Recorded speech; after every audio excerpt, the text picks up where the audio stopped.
if anyone was listening the entire month of last month, they would know that God is one of us because we're all made in the image and likeness of God. The vibration has changed, Jim. That's good, right? Yeah. Wow. Okay, so it's a new month, and I've been doing some of my speaking by the topic of planning 5 months. It helps me keep my brain organized and in a box, if that's possible.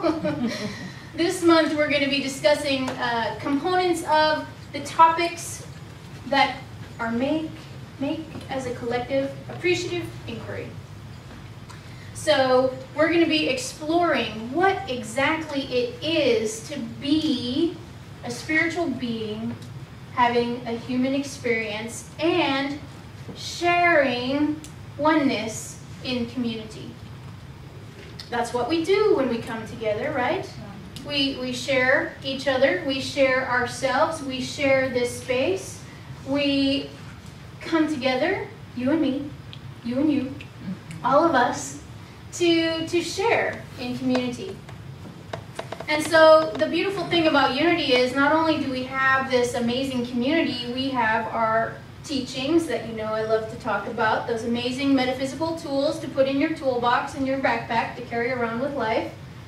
And when we come together, it amplifies that ability to walk your talk, to stand in faith and just sing out, this is my truth and I'm proud of it. The whole amplified thing, what that was going on over there, it's just like, oh, my brain is like vibrating. So as we move into these next 4 weeks of appreciative inquiry, it's not just an exploration. Don't you just love this image? Mm-hmm. It's not just an exploration of a concept or an idea. Last month we took a lot of time to focus on what is it that we are. And we're all pretty clear that we are divine in nature and we are in alignment with God. Because we are God in expression here on earth. And we took a lot of time to raise our consciousness. And that was done on purpose because this appreciative inquiry process is going to be for us a sacred conversation. It's a sacred conversation where we get to look at ourselves, not just as individuals, but as a collective, as a community.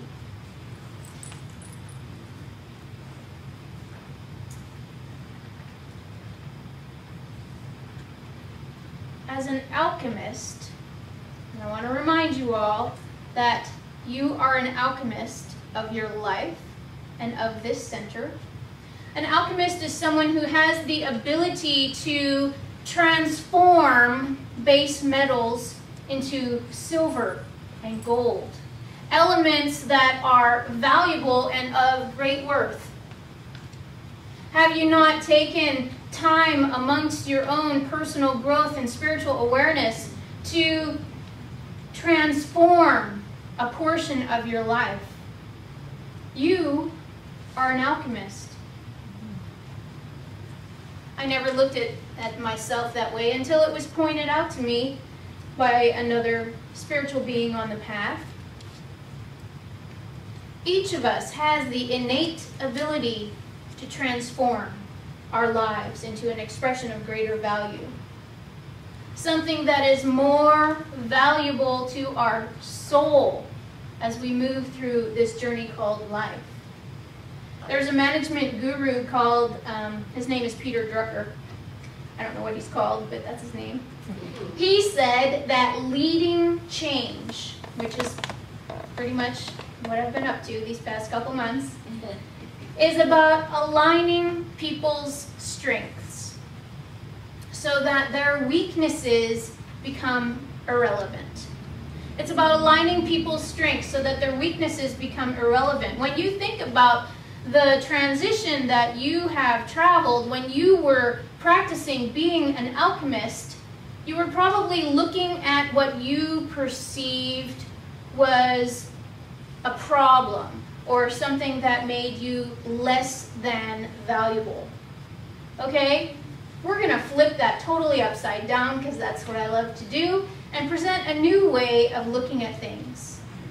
We're going to be looking for strengths. What is it that makes you the unique individual child of God that this universe cannot function without? Because that's why you're here, you know. It's not because you haven't ascended.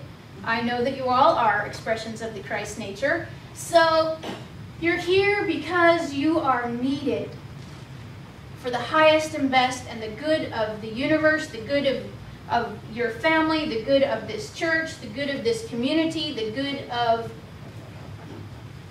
everywhere that your presence blesses.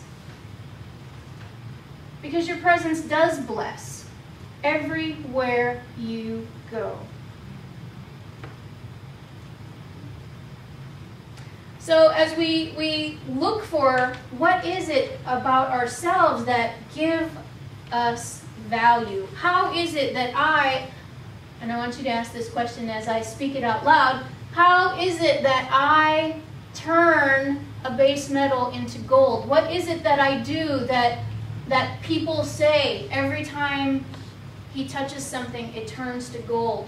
There is something about you that is 150% true with a capital T. Do you know what it is for yourself? Ask your best friend, they'll tell you. They see it all the time. Around here, there's been a lot of team building going on. We have called people to rise up and tell me what exactly their skill sets are. I have a 2-page document about it. You know how I love my documents. This one asks you, are these your skill sets? And so you get the opportunity to fill that out, and it helps me learn how can you support this community. And by some of the people who have already filled out those documents, we have created teams. I spend a week meeting with these incredible groups of people. It's an amazing process. We have identified strengths because we are looking to discover what it is that allows you to give with joy. It is giving from a place of oneness with all humanity and all of the universe, and giving with joy that gives you your greatest strength. It gives you the opportunity to speak from a being that is filled with love. Who here wants to be a being filled with love? Yeah. And we are, Twinkle Toes. Every time we step forward with faith and allow ourselves to give from the place of oneness with the universe, we are giving with love, we are giving with joy. And isn't it a wonderful, miraculous feeling? So in calling forth those skilled individuals and grouping them together, it's like cooking, you know, but I don't cook at home because that is like so not my skill set. I experiment in the kitchen. But when it comes to aligning people and talents and gifts and calling them to rise up, I'm good at that. When we bring together people to give from joy, it opens up wonderful possibilities.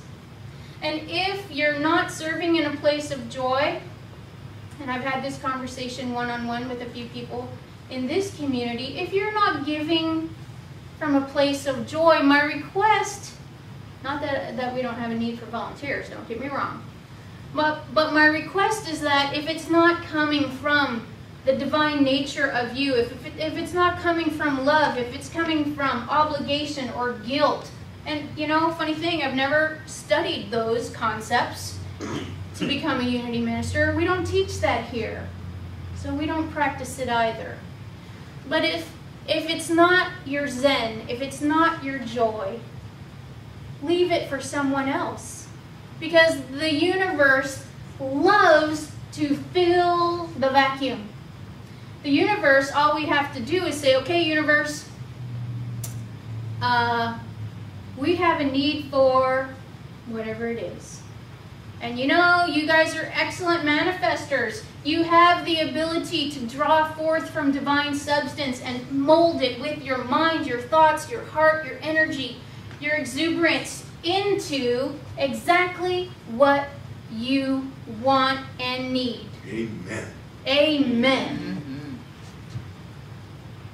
That's what we do in Unity. Unity principle number 3, using the power of our mind to shape substance. So we've been shaping a little substance around here, and I've been meeting with tons of talented people. We now have a whole collection of folks. Oh, we have a finance team. We have a marketing team. We have a music team. We have a bookstore library team. We have a youth ministry team. We have an administration team. We have a platform assistant team. We have a worship team. I've not even gotten started. We talk about job descriptions and Rachel's like, oh my God. Because community needs communication. It's the first essence of both of those words. When we commune together as we do, when we come together in community, it's important to discover what brings me joy. How can I share my joy in ways that amplifies my joy? Doesn't that sound like a great plan? Yes. It's a joy, joy, joy process. Is it? What isn't that? Ren and Stimpy? Happy, happy, joy, joy. Happy, happy, joy, joy. I don't know if you're familiar with I those. can sing it for you if you'd like. No, thank you. Maybe later when we have cake. Come on, Rob. Oh. So as we've moved together to collect these skill sets, we have identified also someone whose joy exceeds everyone else. And we have made them the team leader. They are the superheroes of everything that goes on here. It's a miraculous thing to watch. And those of you who know I'm talking about you, you're like, oh my God. Yeah. So last week, the essence of June's 5-week series came down to one major nugget of truth. And that was your divine nature was calling you to live in alignment with your divine nature. When I'm doing my prep to talk with you, I usually abbreviate the terms that I use a lot, because typing, not one of my skill sets either. But I recognized in my own abbreviations that when divine nature is activated, what is it? It's your DNA. So your DNA, all the particles that make up who you are in this physical plane, is your divine nature activated. Isn't that awesome? Oh, wow. Yeah. Yeah, you know, those scientists, they got it a little wrong. So, have you activated your divine nature lately? Oh, doing it right now. Good save. All right. So behind the scenes of Sunday services, there's a lot of buzz and activity going on. And the energy and the movement that is happening within is being noticed on the outside. Let me tell you that we are getting more calls for prayer. We are getting people showing up at the door to see if this church, like so many others, offers food assistance. We're getting an awareness of the shift of energy. And it's all very positive, and it's all very sacred. So as we've moved into this time of sacred expression, and we've activated our DNA, what have I said before? There is no stopping spirit. We are busted big time. Okay? The community is starting to recognize that unity of Fresno is coming alive. There's a movie that I love. It's called The Education of Little Tree. And it's a story about an orphan boy, I don't know, the 40s maybe, 20s? 30s. Back a little bit before I was around. And it's a story of an orphan boy that is being raised by his grandparents. His grandparents are a Cherokee woman and a white man who has become very earth-centric and has learned the way. The way being the way of life in alignment with the divine nature of all. We talk about the way in other terms around here. We're all practicing the way. So, there's this scene that I love because I'm a nature lover, and the grandfather has this habit of walking up to this cliff that overlooks this whole valley. We're talking Kentucky, where there's rolling hills and beautiful valleys and lots of green and mist, and it all looks amazingly three-dimensional. You picture, Nick? Mm-hmm. Yeah. So the grandfather loves to go, and he stands on the cliff, and he waits. He waits for the awakening. He waits for the sun to rise up over the mountain on the far end of the valley, and he just sits there in awe of the magnificence. And he says, "She's coming alive." And what amazes me about that movie and about that component is he is in awe of the radiance of the universe and of God energy that we recognize it to be. His DNA is activated by watching the beauty of the sunrise. And no matter how many sunrises he has seen, don't forget he's a grandfather, so he's seen a few, it never ceases to amaze him. It never decreases the magnificence of the experience. I'm getting all goosebumpy just talking about it. I call those God bumps. And so that's what we are experiencing here at Unity of Fresno. It's a reawakening. In science, there is a parallel to this type of experience that I've been talking about. It's called fusion. It's when one positive activated energy combines with another positive activated energy. Can you just imagine?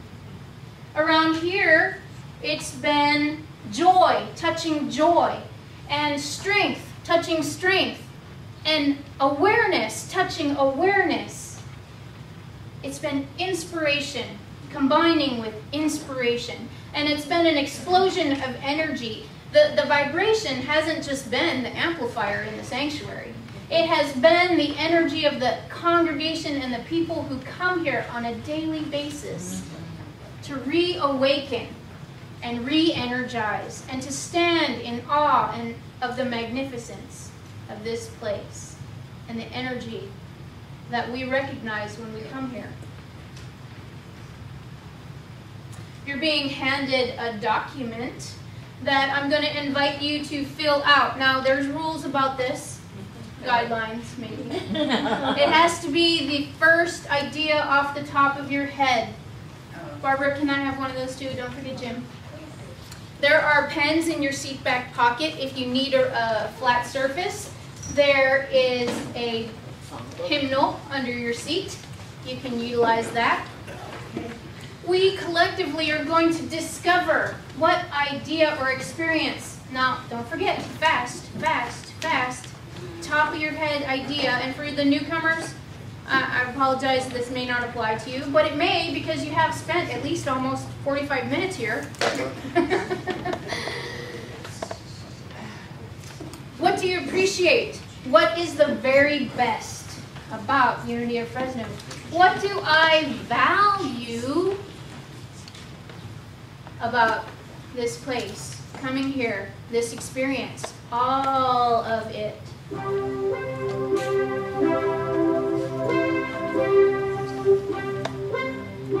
What song is that? I'm trying to move it along. Oh. Sorry. I didn't mean to rush you. You stumped me, Jim. You already stumped you. Yeah. So what are the key events that are important here? And who are the people that God used to shape those events? And last but not least, what insight did I gain from the experience?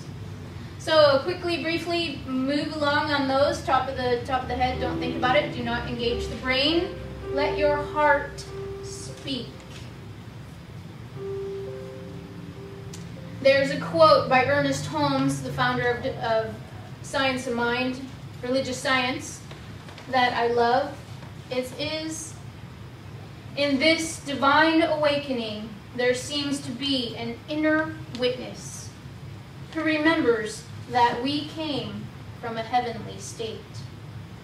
Allow the inner witness to answer these questions as you move forward in this activity. As we allow the inner witness to give voice to the life force within you and within this community, we discover what is. We discover the best of what is and the best of what has been. And we will uncover strengths, hopes, and desires.